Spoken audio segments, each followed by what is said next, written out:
Jason Lloyd is in Arizona. Jason, I was saying, I hope you can confirm or deny this rumor that you were in the gym this morning with Jimmy Haslam working out in the same treadmill area. Can you confirm or deny that, or is that just an early April Fool's Day joke? Does it look like I've been on a treadmill? I told you. I told you. I said Jason's response will be, I haven't been in a treadmill in a gym on a treadmill in 20 years. That's exactly what he said. You made him sound like the Oracle, Jason.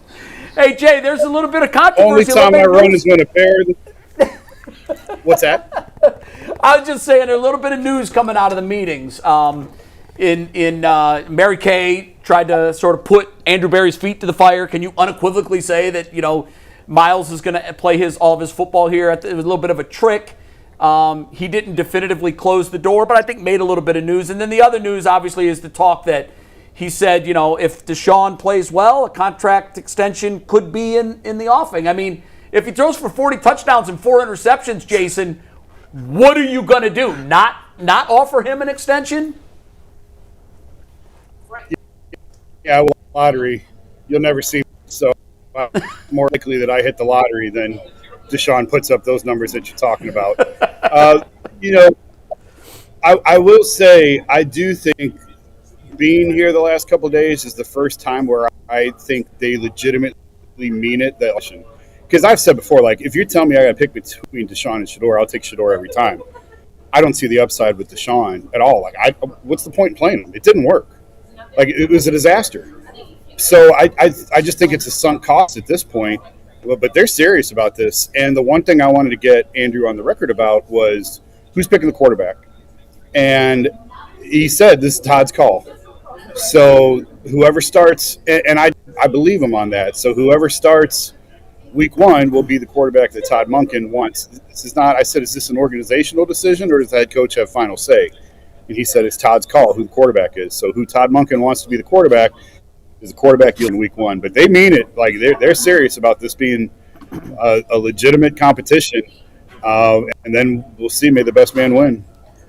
Jason, so you said it twice in that first segment that, you're down at the owner meeting and you finally believe what they're saying about the Deshaun thing. You believe him when he says that Todd Monken will have the opportunity to pick who the starting quarterback is. Back to the Myles part of this to kind of bring this question full circle. Oh, yeah. Myles, Mary Kay Cabot was the one who reported while we was on panel together that, the Browns had no plans of trading Myles Garrett. Yet Mary Kay Cabot was the same one who kind of pressed the issue again, and Andrew Berry seemed a little frustrated.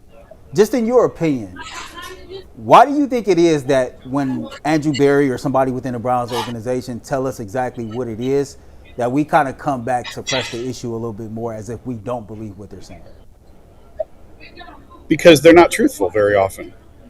Like, look at how much they sang the praises. I mean, honestly, look how many times that they sang the praises of Travis Hunter and how much they loved him and what a generational was just to trade down from 2 to 5. And they told us they were going to carry 4 quarterbacks, and they didn't see any reason not to carry backs right up until they didn't carry 4 quarterbacks. So, and that's not just them; that's every team. Every team tells you what fits them. That truthful, it may not be truthful, but they have to do what's best for the organization. Same as 100% honest at all times. Andrew said, change what was like. I think they should trade him. I don't think they will trade him, but I also don't think it's 100% that they're not trading him. I don't think that at all, because no one has yet to why they did what they did with the contract. For him to say, like, we could have traded him without redoing that, okay, that's true. Technically, that's true, but there's a lot bigger difference in the cap hit, the dead cap hit under the old way as under the new way. So it's technically true they didn't need to do it, but it's a lot more feasible to do it now. I don't necessarily think they're going to, but I'm not going to sit here and say with certainty there's no chance they don't trade Myles Garrett.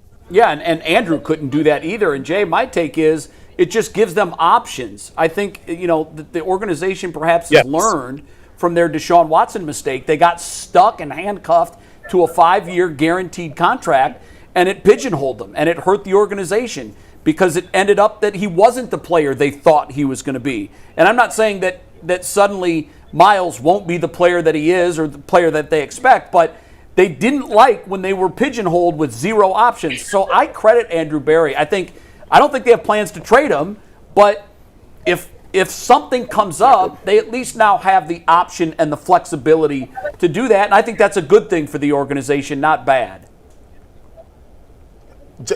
We'll see. We'll see what happens between now and September. Okay. Jason, really quickly, Mary Kay came out, I believe this was a couple of days ago, and the Jarvis Landry thing broke. She said, she would have known, and definitely Kevin would have reached out to the media about it. Have you ever been able to do some digging on that story in terms of Kevin giving up play calling or anything like that at the owners' meeting to kind of get some verification? Because we know it happened later on, but I guess the crux is the early part, what Jarvis said, that kind of caught a lot of media members off guard.